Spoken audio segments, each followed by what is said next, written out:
আমার হাতে পানি ভর্তি দুটি গ্লাস আছে, একটিতে পরিষ্কার স্বচ্ছ পানি আর একটিতে ময়লা পানি। আমি এই ময়লা পানি এই পরিষ্কার পানির মধ্যে ঢেলে দিলাম। ঢালার পর কি দেখা গেল? দেখা গেল এটাই যে আমার পরিষ্কার পানি ময়লা পানিতে রূপান্তরিত হলো, অর্থাৎ আমার ভালো পানিটা খারাপ পানিতে পরিণত হলো, পানিটা নষ্ট হয়ে গেল। এ থেকে আমরা কি শিক্ষা পেলাম বাস্তব জীবনে? এ থেকে আমরা বাস্তব জীবনে এটাই শিখবো, আমরা খারাপ মানুষের সাথে মিশবো না, আমাদের ছেলে মেয়েদেরকে খারাপ ছেলে মেয়েদের সাথে মিশতে দেব না। দিলে কি হবে? হ্যাঁ, আমাদের ভালো ছেলে মেয়েগুলা খারাপ ছেলেতে পরিণত হয়ে যাবে, অর্থাৎ তারা নষ্ট হয়ে যাবে।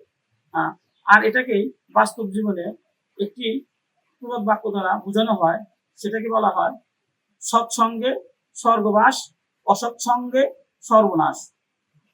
ধন্যবাদ।